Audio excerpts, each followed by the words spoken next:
Thank you very much, Comrade Speaker. Let me wish all my colleagues a very good evening. And I'm reminded that we're in February, I think, and I think my honorable colleague thinks it's Christmas time. I have a long wish list, and right, and if I was Santa Claus, I would have attempted to hand some of those things over. Nevertheless, Mr. Speaker, on a serious note, concerns of health, education, food, agriculture, food security, building of infrastructure like bridges and highways, all those things are of major concern to this government. And that is why in this budget here, sir, you're seeing strategic allocations to these major sectors that are aimed to do exactly what the honorable member is looking for, to give the good life to all, without exception. And in time to come, sir, I'm certain we'll have a modern highway to Linden, we'll have a new bridge, we'll have food security. Already they have major investment in shade houses, the cauliflower, the celery, and other crops are doing well. I saw some pictures only this morning of the input that NARI is making in Region 10 and the result that they are getting. Mr. Speaker, as I reminisce about past budget debate, I recall a number of our colleagues, including myself, talking about the efforts that would have gone into the preparation of the budget itself. And I myself would have done the same in previous budget presentation. This time, sir, with your permission, I want to quote from what Dr. Ashley Singh said, to erase any doubt whatsoever that he would have made a contribution in acknowledging the effort that staff of his ministry would have made into budget preparation. Because some people are of the view, sir, that if it is not in here, then it was not said. And what is written in here, sir, is a major part of what Dr. Ashley Singh would have said. And I want to quote the part that is of importance to me, sir, and would avoid making, and to endorse it, and avoid me making reference to the stalwart efforts of the staff of the ministry. And this is what he said, Mr. Speaker, in the extract. Mr. Speaker, before I close, permit me only to acknowledge the tremendous efforts made by all of my colleagues in the cabinet and their respective staff who exerted tremendous efforts in preparing their respective budgets, submissions. And yes, I think a round of applause is eminently deserving. Permit me also to acknowledge the contributions and submissions made by so many stakeholders throughout the length and breadth of Guyana, some of whom submitted written submissions and some of whom participated in face-to-face or virtual engagements, sharing ideas, making suggestions, and discussing issues. Finally, I trust that I would be forgiving for saving the last word for my own team at the Ministry of Finance, who over the past few weeks made it eminently evident to me why on my return to the ministry, I really did feel like I was returning home. I thank them for the energy that they exerted in preparing this budget. It was not easy, as you can imagine. They invested tremendous long hours, and I trust that all the members of this House would agree that they did a phenomenal job. With those not so few words, the privilege is mine on this People's Progressive Party civic government's behalf to propose this budget 2021 for consideration and approval by this honorable House. Mr. Speaker, I totally endorse what Dr. Ashley Singh said. But I said I will quote this because some people had heard, or the ears heard, because I've heard it more than once that Dr. Singh did not acknowledge what did not acknowledge the effort that went into preparation of this budget by members of his staff. Sir, in making a presentation, there are sometimes written notes, and then in a debate, there are things that you add as you go along. Many members in this House say, if you, Mr. Speaker, if you take a look at what we prepare, and then you go to the record, you will see addition to what was said. What is of critical importance is what is said here. And Mr. Speaker, what Dr. Singh said here came from the heart, sir. It's how he was feeling. What is in this budget, sir, is where the calculated mind, the analytical mind, where they would be studying projections, they'll be studying trends, studying numbers, looking at our manifesto, what developmental path we'll want to take, and put it into this document.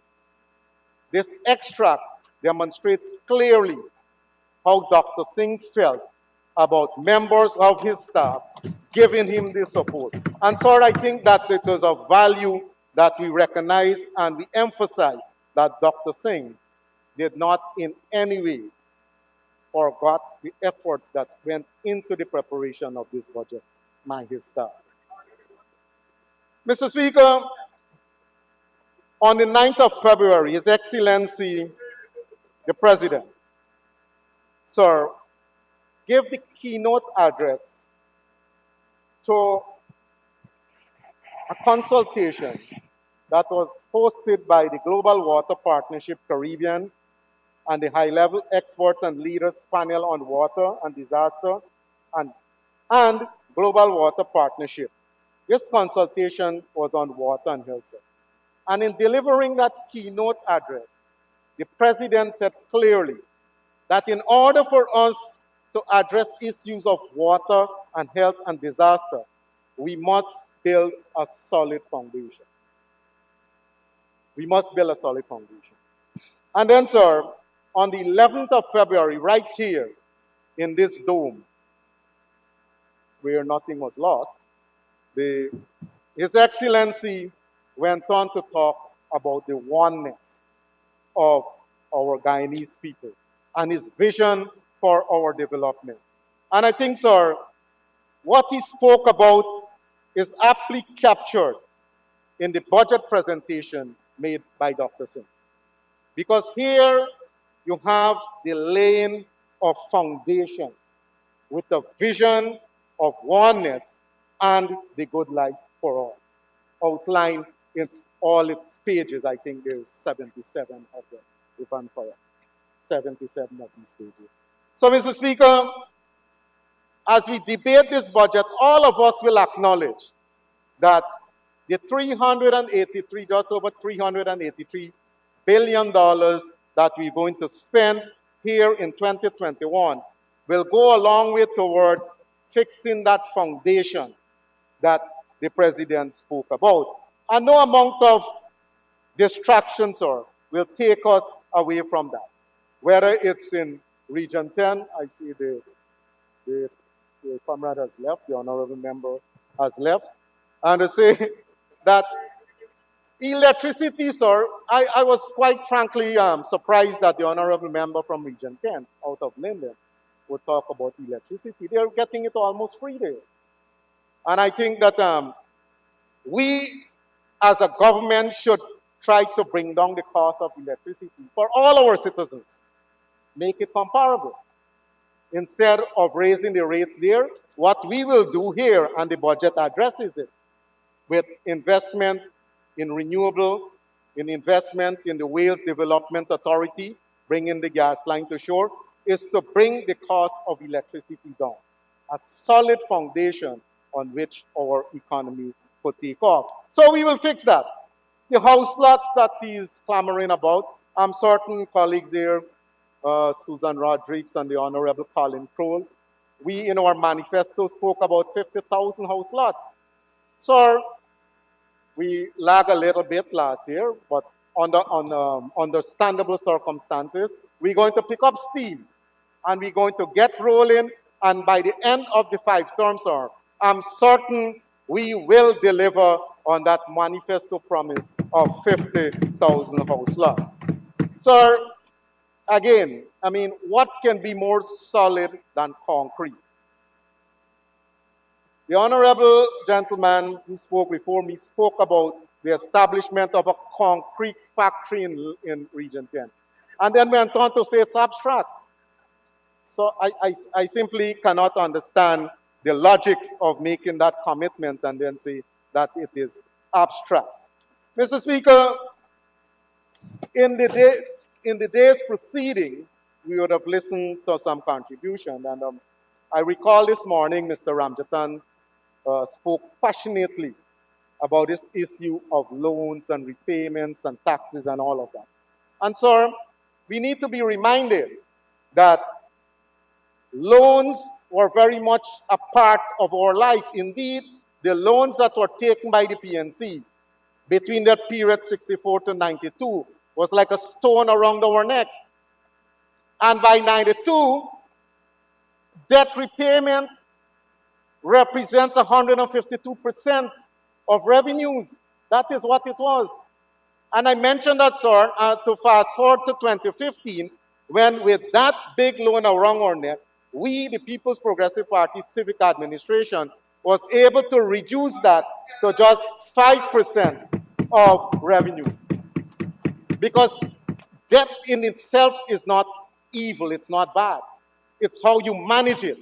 And Mr. Ramjatan, sir, seasoned politician as he was, seems to think that taking debt or raising debt ceiling is a bad thing. Yet, on the other hand, they're clamoring for credit to our Guyanese people. If debt is a bad thing, why is it that you're clamoring so much for access to loans and so to our people? The government itself should also have access to loans. And that is why, sir, in order for us to grow as a country, what we have done is to establish credit worthiness. Not everybody could borrow, Mr. Speaker. You can only borrow if you're qualified to borrow, if you're credit worthy, if you can pay back. And simply based on our records, sir, people are falling over themselves to lend money to us. And that is why this administration can borrow. And that is why, sir, we had absolutely no difficulty in raising the debt ceiling for both external and domestic loans. Because we are confident, sir, that we can pay. Mr. Ramjatan spoke about not borrowing. So they did not borrow. What they did, the honorable member Ramjatan, sir, he said that they did not borrow. What they did, sir, is that they bullied. They bullied the Bank of Guyana to cash checks rather than do the decent thing and borrow. And that is why we, as a responsible government, we had to go and raise the debt ceiling at two levels, sir, at the local level and at the external level. We had to raise the ceiling to regularize the wickedness that was done by the APNU AFC. The taxes that he spoke about, Mr. Speaker, that, when we said that we managing a huge budget with no new taxes, and Ramjatan spoke about taxes. What we have to talk about, sir, is that between the period 2015 to 2019, the APNU government, sir, raking an additional $83 billion more. $83 billion more in taxes in that period from what it was. And that, sir, takes you exactly to what they were talking about, Mr. Ramjatan, the honorable member. Mr. Speaker, I recall a saying by author and poet Robert Louis Stevenson. I recall reading this novel in school, Treasure Island. He's the author of that. And Robert Louis Stevenson said, Mr. Speaker, that don't judge each day by the harvest you reap, but by the seeds that you plant. So the APNU from 2015 to when they were forced to vacate were only concerned about harvesting. They were only concerned about harvesting. They were not planting anything. They were not planning for anything. And that is why I have serious difficulties with the colleagues over on that side talking about the just over 40% growth in our economy in 2020, which Dr. Singh acknowledged. But they failed to go on to say, that the non-oil economy retracted by 7.3%. And that is what is crucial, Mr. Speaker. Because if you want to avoid the resource course, if you want to avoid the Dutch disease, this is exactly what you have to avoid.